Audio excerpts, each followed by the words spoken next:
The moralist is the person who tells people that they ought to be unselfish when they still feel like egos and his efforts are always and invariably futile. Meaning, one of the fundamental problems with the modern society and with the modern people's thinking, ideology, action, behavior is that it can neither be changed nor improved nor bettered by anyone or anything in the world, no matter who they are, what they represent. But even the moralists, ethical gurus, and religious principles also fail to teach, encourage, and to reform the modern human beings' behaviors, attitudes, egos, and obviously their desires and wants for validation, approval, attention, money, fame, riches in their lives, and also their obsession with all the externalities, materials in their lives. So that is the problem that the moralist and the man of morality, character, integrity, authenticity, distinction are faced with, and what they are up against is dangerous anyway. Because the mass, the majority cannot be changed.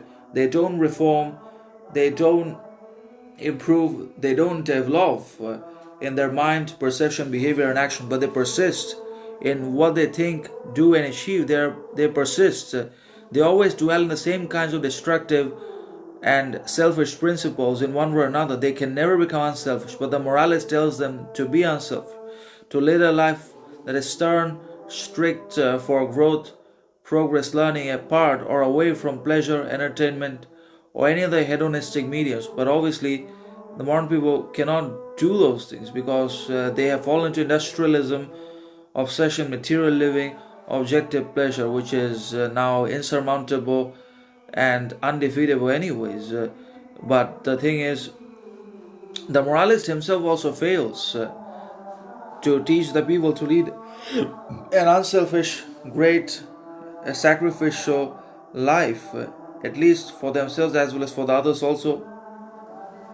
And that happens precisely because of the ego, an obsession with, an attraction towards pleasure, attention, validation, fame, money, riches, wealth, all that, with the complete awareness or unconsciousness that all those things are temporary, worthless, futile, transitory anyways. At the end of the day, we are going to have to live with ourselves, with our talent and physical organism, and not with our possessions. We cannot eat our possessions, and neither can we use them to improve us.